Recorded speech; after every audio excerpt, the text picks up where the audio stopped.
Você já desejou algo de todo o coração? Já suplicou por uma bênção que você queria muito? Já precisou ter paciência até alcançar um objetivo justo? Hoje nós vamos conversar sobre Abraão e o caminho que ele precisou percorrer até alcançar os seus desejos justos. Nós vamos citar algumas ideias para você poder estudar com seus filhos aí, as escrituras que estão lá em Gênesis, tá? Gênesis, do capítulo 12 ao 17, e em Abraão, os capítulos 1 e 2. Se você é novo ou nova por aqui, seja muito bem-vindo ou bem-vinda. Nesse canal a gente conversa sobre ideias para você poder estudar aí o Velho Testamento com seus filhos de maneira mais divertida, de maneira mais leve, para vocês começarem bem cada dia estudando sobre doutrinas, histórias, tudo que o Velho Testamento tem para nos oferecer. Lembrando também que as ideias que eu dou aqui no canal são mais voltadas para crianças, mas você pode adaptá-las para os jovens, até mesmo para os adultos. Então, se você ainda não me conhece, meu nome é Marciele, eu sou mãe de 4 filhos, sim, você ouviu direito, eu tenho 4 filhos pequenos. Então, as ideias que eu dou aqui no canal são ideias que provavelmente eu vou estar aplicando durante a semana aqui ao conversar com meus filhos sobre esses assuntos. Vamos começar então? Deus me abençoará por minha fé e meus desejos justos. Abraão tinha desejos justos. Vamos conversar um pouco sobre quem é que conhece o nosso coração. Quem é que pode ler a nossa mente? Quem é que sabe exatamente o que a gente deseja? Para começar então, uma ideia bem simples, um jogo de adivinhação. Peça para o seu filho pensar numa cor, né? E aí ele pode te dizer, ó, eu pensei nessa cor, mãe. E os outros vão tentar adivinhar. Depois você pode fazer outra rodada com animais de estimação, ou com personagens de desenho animado, com objetos, qualquer coisa. Um jogo simples de adivinhação.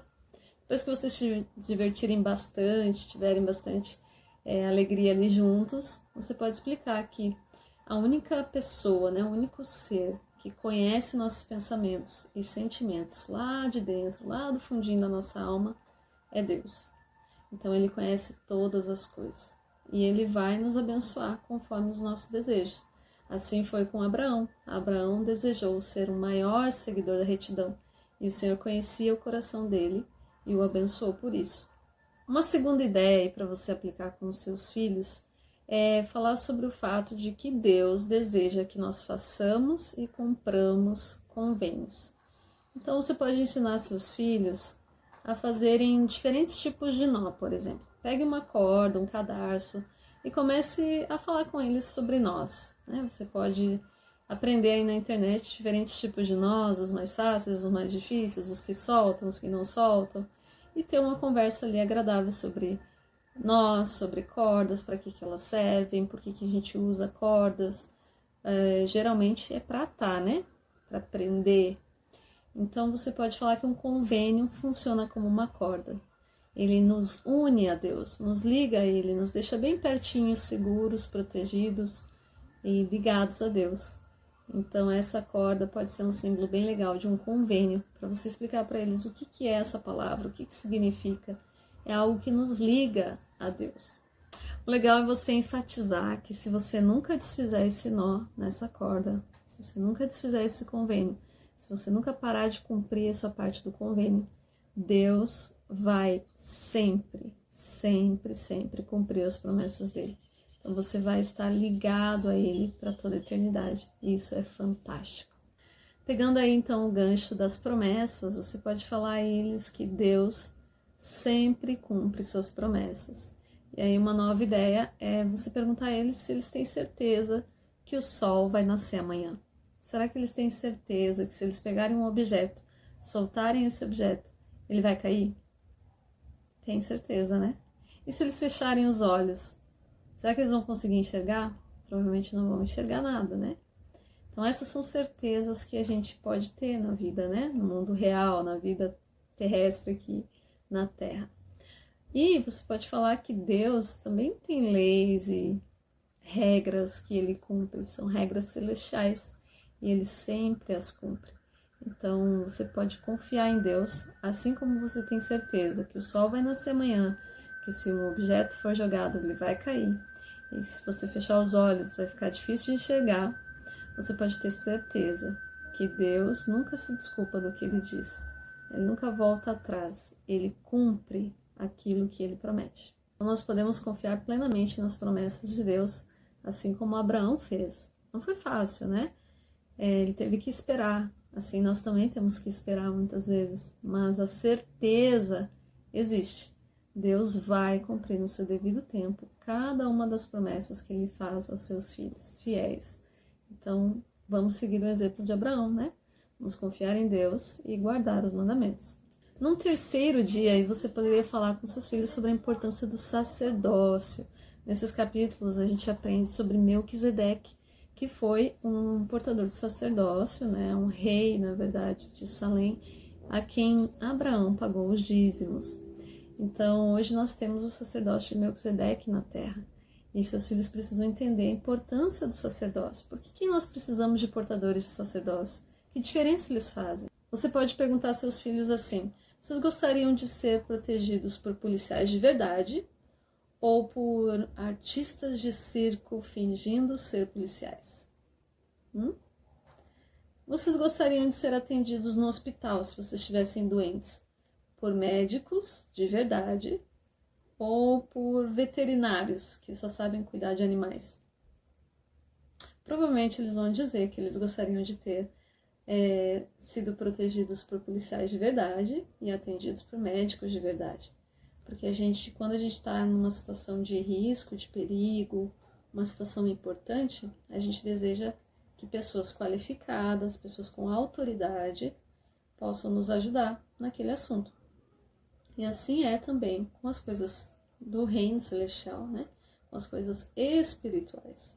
Deus instituiu o sacerdócio como meio de levar seus filhos de volta à sua presença.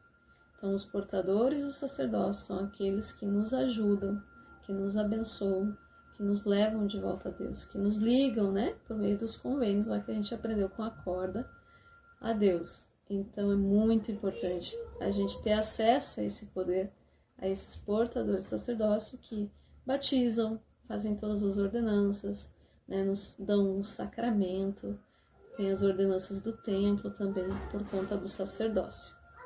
No quarto dia da semana, nós podemos falar aos nossos filhos que Deus sempre ouve as nossas orações. Eu estava pensando como que a gente poderia ilustrar isso para eles, como é que a gente pode passar para eles a ideia de que não importa onde nós estejamos, Deus nos ouve. Eu pensei que você poderia fazer uma dinâmica, né? Você fala com o seu filho bem perto, assim. Fala para ele assim: eu te amo. E pergunta se ele ouviu. Provavelmente ele vai ouvir bem, né? Você pede então para ele ir para outro quarto, outro cômodo da casa. E aí você fala no mesmo tom de voz: eu te amo. Provavelmente vai ter ficado bem mais difícil para ele ouvir. E daí você pede então para ele ir lá para fora de casa. E você fala no mesmo tom de voz: eu te amo. E dessa vez, com certeza, ele não vai ouvir. E aí você fala assim: você ouviu? E ele vai dizer que não, né? Você pede para outra pessoa levar um celular lá para ele. E você liga para esse celular. E você fala no mesmo tom de voz: eu te amo. E ele vai ouvir. Então você pode explicar para ele depois, né? Volta todo mundo para a sala. E aí você explica para ele que Deus é assim. Ele nos ouve, não importa onde nós estejamos, porque a oração funciona nessa tecnologia aí, como se fosse um celular, não importa onde a gente esteja. E o mais legal é que a gente não precisa de um celular, né? Porque o Senhor, Ele ouve os nossos pensamentos. Então, nossa fala também, independentemente de onde nós estejamos. Então, Ele sempre vai nos ouvir, assim como Ele ouviu Agar nas escrituras dessa semana, ou como Ele ouviu Abraão tantas vezes ao longo da vida dele, quando ele precisou ser livrado na sua juventude, quando ele rogou para ser o maior seguidor da retidão, quando ele quis ter um filho, o Senhor o ouviu e Ele vai nos ouvir também. Uma quinta ideia aí para a sua semana é você falar com eles sobre o pagamento do dízimo. Abraão pagou dízimos, né, a Melquisedeque. E nós sabemos que essa lei é muito importante, O Senhor, Ele requer que a gente pague o dízimo, 10% de todo o nosso lucro. E como é que a gente pode ensinar nossos filhos sobre o dízimo? Tem várias possibilidades. Mas eu pensei numa ideia aqui para a gente falar sobre o dízimo. Você pode comprar algo que eles gostem de beber, talvez um refrigerante, um iogurte, um suco, uma garrafa bem grande aí, né? E aí você pode servir copos para cada um, com uma quantidade desse líquido, dessa bebida. E aí você, então, pede para eles devolverem 1/10 dessa bebida que estava no copo deles para a jarra original. E aí, depois que eles devolverem um pouco, você pode explicar para eles que isso é como o dízimo, né? A gente recebe algo de Deus, como eu dei para eles a bebida, e o Senhor pede que a gente devolva uma partezinha para ele. Só que o que o Senhor faz? Ele faz muitas vezes com que aquela quantidade que ficou no copo se torne ainda mais saborosa, ou ele faz com que aquela quantidade seja ainda mais suficiente, sabe? A gente se sinta muito bem tomando aquilo, a gente tome aquilo e fique satisfeita, né? Ou outras vezes também ele despeja mais bênçãos. E quando você fala isso, você começa a encher os copos e falar que existe uma escritura que diz que se nós pagarmos o dízimo, não haverá espaço para recebermos tantas bênçãos. Então você enche os copos aí até o topo, né? Ficar bem cheio para eles perceberem, né, que as bênçãos do dízimo são imensas. Então eles vão se sentir muito bem, podendo tomar aquela bebida que você preparou, que você comprou, e lembrar desse ensinamento sobre o dízimo. No 6º dia da semana, você pode simplesmente contar a história de Abraão, que já vai ser muito legal. Seus filhos vão gostar muito de conhecer a história de Abraão, como ele começou na sua juventude, as coisas que ele sofreu na juventude. Nós aprendemos lá em Abraão 1 e 2, que não foi fácil para ele. O desejo que ele tinha de ser o maior seguidor de retidão. Como ele teve que sair da terra onde ele morava para poder receber mais bênçãos, seguiu as palavras do Senhor, os ensinamentos, as ordens do Senhor e foi fiel. Se casou, buscou ter um filho, quis ter um filho, foi fiel enquanto a bênção não veio e depois permaneceu ainda fiel quando teve um filho, né, tão esperado. Você pode contar que Deus requeriu dele um grande sacrifício, que era dar o seu filho, mas que o Senhor proveu um cordeiro, e esse cordeiro simboliza Jesus Cristo. Então, o Isaac, ele foi livrado por aquele cordeiro que apareceu lá, que o Senhor proveu e disse, não precisa dar o seu filho, pode dar o cordeiro. E assim é conosco. Jesus Cristo, muitas vezes, ele é a resposta, né?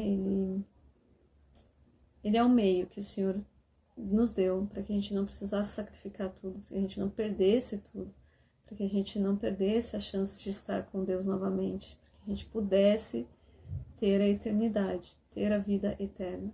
Então, Jesus Cristo é o nosso Cordeiro, que foi sacrificado por nós. E essa história nos lembra disso.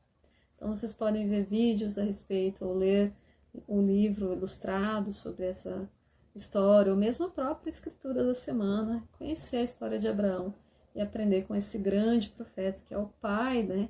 O pai da família aí, que o Senhor chamou para abençoar todos os filhos e filhas dele. A última ideia, então, da semana, que eu gostaria de dar para vocês, é vocês fazerem um caminho do convênio aí na casa de vocês, e aí fazer cada filho de vocês poder passar por esse caminho do convênio. Você pode, inclusive, pegar o seu filho pela mão e levar e explicar o batismo, o sacramento, o sacerdócio, o templo, todas as ordenanças e convênios que nós fazemos no caminho do convênio, o caminho do novo e eterno convênio, né? O Senhor deseja, inclusive, né, o ideal seria que nossos filhos, os filhos dele que estão vindo à Terra, nascessem dentro desse caminho. E para que isso aconteça, os pais têm que se selar, têm que casar no templo. E aí todos os filhos que eles tiverem já vão nascer nesse caminho. Então tem a bênção, né, dos bebês, depois tem o batismo, depois tem o sacramento toda semana, depois eles são ordenados ao sacerdócio, né, os rapazes, e depois eles fazem convênios no templo, que são convênios mais especiais ainda. Então esse caminho você pode refazer aí na sua casa com eles e mostrar figuras, gravuras ou escrituras, o que você achar legal nesse caminho aí. E no final desse caminho você pode colocar as escrituras sagradas, né, mostrando que o caminho do convênio nos achega, nos faz chegar mais próximos de Deus, chegar mais próximo das suas palavras. E também as próprias escrituras são o que nos levam adiante no caminho, né? Nos guiam, nos protegem, nos ajudam a ficar no caminho do convênio. Então, lembrando que essas ideias aí que eu dei para vocês são apenas o começo, né? Elas podem só ser o início, aí a introdução do estudo de cada dia. Você pode ler outras escrituras, outros discursos, mostrar outros vídeos, imagens, aí a imaginação de vocês pode ir além, muito além dessas ideias. Também podem ser adaptadas aos jovens, aos adultos. Então tem muita coisa legal para a gente aprender essa semana aí com nossos filhos. E eu desejo que o Senhor nos abençoe cada vez mais para que a gente consiga criar nossos filhos em luz e verdade. Até o próximo vídeo.